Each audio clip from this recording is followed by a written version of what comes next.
It's the MTV Video Music Awards, and the sounds of Billie Jean fill the air. Almost as if the beat commands it, those familiar pelvic thrusts puncture the spotlight as a fedora-topped figure dances on the floor in the round. The year is 2007, and the artist is 18-year-old Chris Brown. It's a star-making turn for the R&B upstart, born 5 years after the release of Thriller.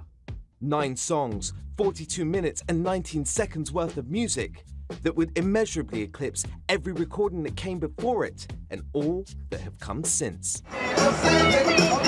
From the windows of passing cars to the iPods of fellow passengers on the elevator, Michael Jackson's music has been ubiquitous in recent days.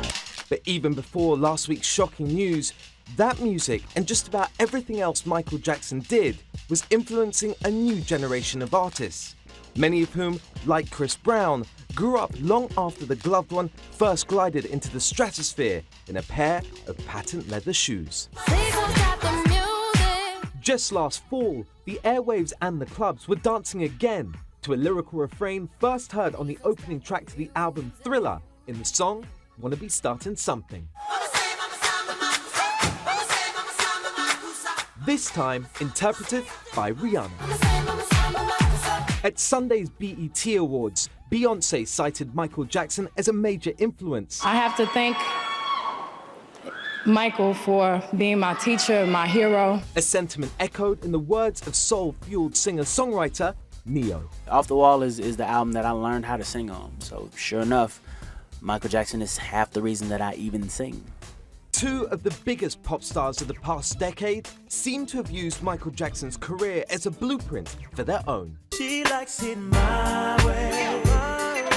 As an African-American teen, emerging in the late 90s on the strength of radio-friendly dance-driven R&B, Usher drew quick comparisons to the king of pop. Michael Jackson influenced me in so many ways, more than just music, as an individual who transcended culture.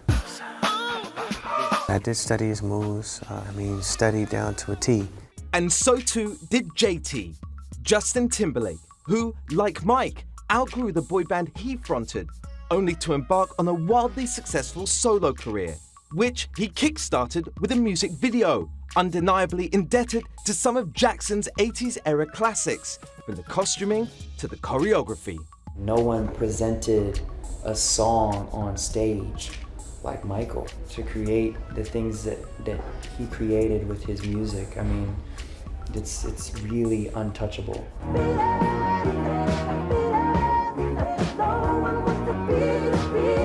Michael Jackson released the biggest selling album of all time in 1982, just a year and a half after the launch of MTV. And he took full advantage of the new medium, elevating the music video from promotional tool to art form.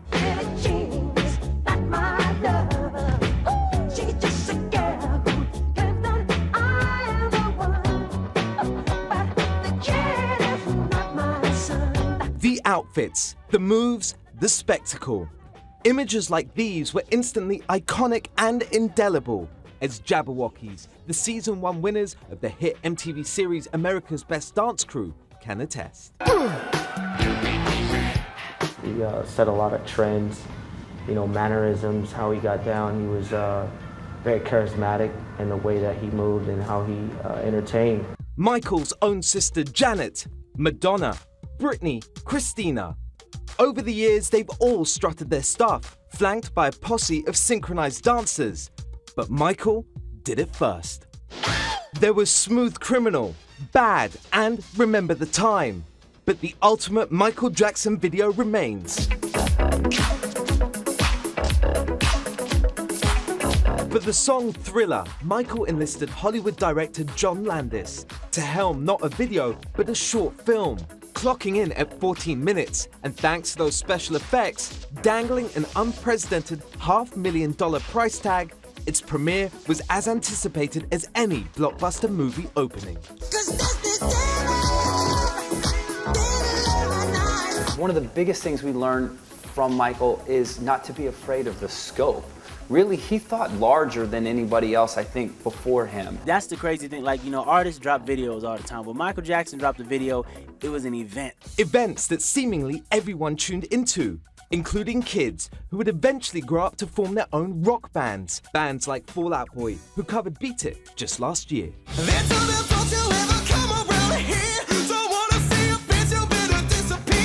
Once we started playing that song, I mean, kids reacted, kids sang every word.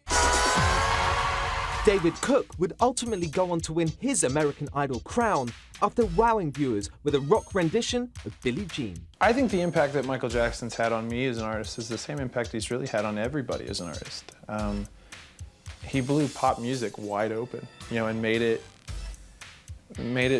bigger than just music. It's no surprise that Michael's reach extends to hip-hop as well. The day after Michael's death, hardcore rapper The Game released a tribute track featuring P. Diddy and Chris Brown, expressing through music their profound grief over the loss of an icon. Who's Michael Jackson? You're Michael Jackson.